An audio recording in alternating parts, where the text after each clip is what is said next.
La politique en temps réel sans montage. Vous voulez voir ce qui a vraiment été dit? Abonnez-vous maintenant. Bonjour à tous, heureux de partager avec vous une belle nouvelle. L'amendement que j'ai porté et pour lequel nous avons bataillé pendant de nombreux mois a été adopté pour protéger les enfants. Protéger les enfants des contenus pornographiques auxquels tous les jours des millions d'entre eux sont exposés. Les plateformes qui diffusent ces contenus ne font rien pour l'empêcher et pourtant les conséquences sont immenses. Les conséquences, ce sont bien sûr les violences qui se multiplient, les violences sexuelles contre des mineurs, les violences sexuelles parfois commises malheureusement par des mineurs, eux-mêmes exposés à ces contenus, mais la violence intrinsèque à ce qu'ils peuvent voir aujourd'hui. Il y a plusieurs années, j'avais organisé au Parlement européen un colloque avec des psychologues, avec des pédopsychiatres, des experts qui étaient venus nous dire à quel point le fait d'être exposé à ces images lorsqu'on est encore petit peut laisser dans l'esprit des lésions qui sont similaires à celles d'une atteinte physique. La vérité, c'est que l'âge de la première exposition dans nos pays européens à ces contenus pornographiques tourne entre 9 et 11 ans.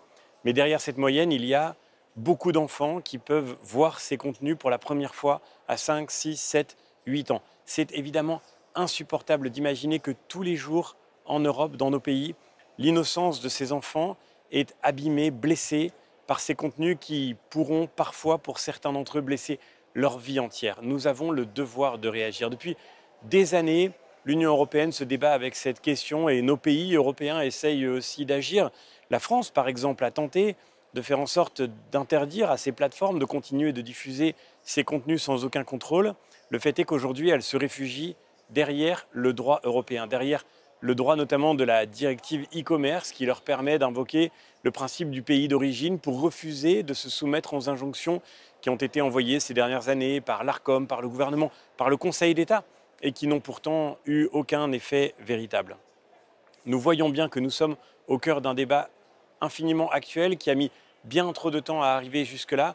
Nous avons dû nous battre pendant des mois, depuis des années, tenter d'alerter sur ce sujet, souvent dans le silence. Aujourd'hui, ça y est, dans cette directive qui veut protéger les enfants contre les abus sexuels, cette révision d'un texte européen fondamental pour lutter contre la criminalité qui touche les plus petits, nous avons réussi à inclure cette disposition.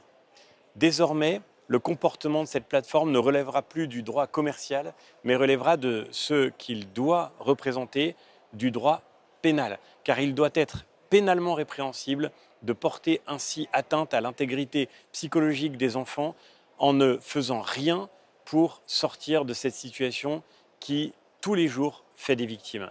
La vérité, c'est que ces plateformes ont mis dans ce déni de réalité le cœur de leur business model. Nous devons sortir de cette situation absolument révoltante. C'est fait, cet amendement a été voté par une vraie majorité avec des élus de tous les groupes politiques et je suis très heureux que ce soit un combat qui dépasse tous les clivages partisans.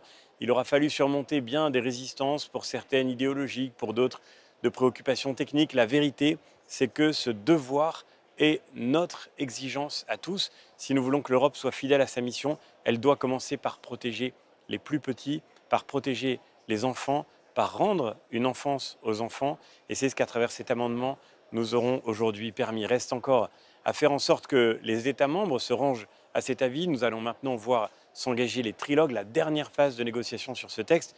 Mais notre Parlement défendra cette position grâce à cette grande mobilisation. Aidez-nous à faire entendre cette voix aujourd'hui, de cette priorité au sein du Conseil, c'est-à-dire pour les États européens. C'est la dernière étape de ce combat. Je ne doute pas qu'avec vous, elle sera gagnée. Merci encore, à très bientôt. Regardez cette vidéo. Ce que vous voyez ici est un projet citoyen créé grâce à l'engagement de personnes qui croient vraiment en une politique transparente et une documentation fiable. Si ce que nous faisons compte pour vous, soutenez-nous, partagez nos vidéos et aidez-nous à toucher le plus de monde possible. Nous croyons que seul un engagement commun peut rendre la politique plus claire et plus honnête. Si vous trouvez une erreur dans nos contenus, faites-le nous savoir. Ensemble, nous pouvons corriger l'imparfait et créer un espace pour un vrai dialogue ouvert. Ensemble, nous pouvons faire plus. Ensemble, nous pouvons changer la politique pour le mieux.